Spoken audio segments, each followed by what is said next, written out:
Hello all, TWK here, and welcome to my stream of conscious style review of Aki Corporation's Virtual Pro Wrestling 64, which was released in Japan just a couple of weeks after its Western counterpart, WCW vs NWO World Tour in December of 1997.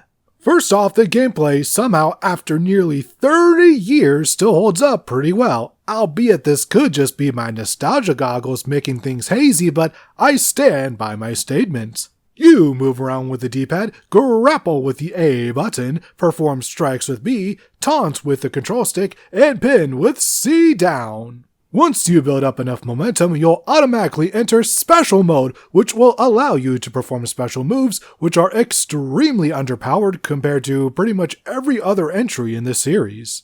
One thing that this game has, which is missing from literally every other wrestling game in the past I don't even know how long, is a perfect KO animation. Nowadays, you just hit your finisher and boom, knockout. Here, you hit your finisher, a grapple, or a strong strike, and any of those can KO your opponent, and it's always satisfying. VPW also has some pretty snazzy reversal animations that should be brought back. And if you're wondering what the genesis for finding weapons in Fight Forever is, then wonder no longer, because it all started right here.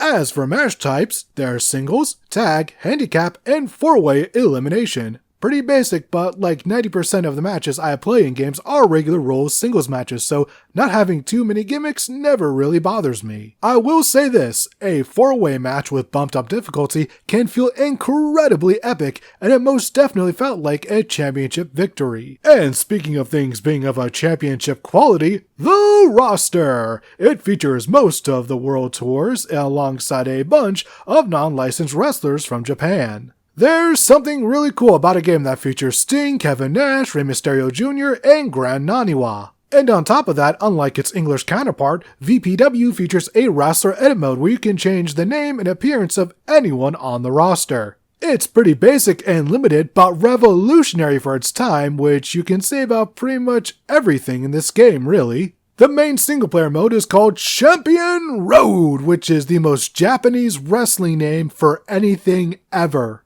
Just take a wrestler and compete in a number 1 contender tournament for a promotion to win its World Championship. WCW features a single elimination style tournament, whereas every other promotion uses the round robin style, so pick your proverbial poison, I suppose. This is also your method of unlocking legends from the roster, like Antonio Inoki, Giant Baba, Tiger Mask, etc.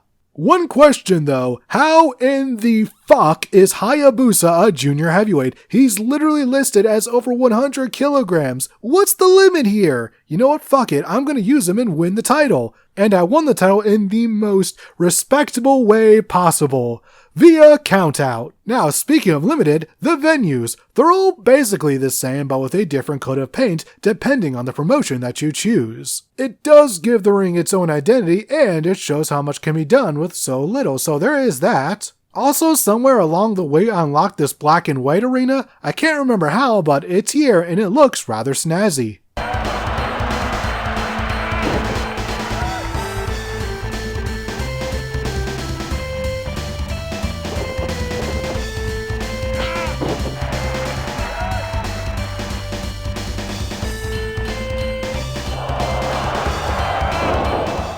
I suppose it should also be noted that there aren't any entrances here. Instead, what we have are non-voiced over in-ring intros, which makes sense when you consider this game was made in Japan. They may not be anything fantastic, but they still get the job done, and in 1997, that was really all you needed. And that, everyone, was Virtual Pro Wrestling 64. It's easily among one of the more accessible games I've ever imported from Japan.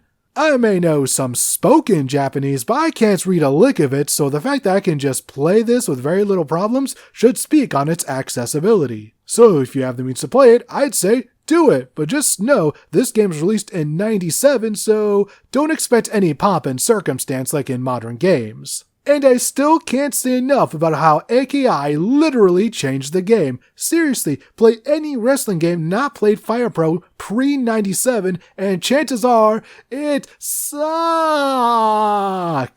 Without games like this, the wrestling game fandom would be a much, oh so much darker place, and you can quote me on that. And that's the video. Hope you all had a good time, and for the next one, no, you know what? For the rest of the entire year, we're staying on the Nintendo 64.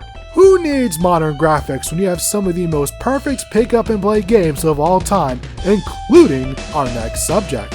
Until then, I hope you have a perfect rest of your day.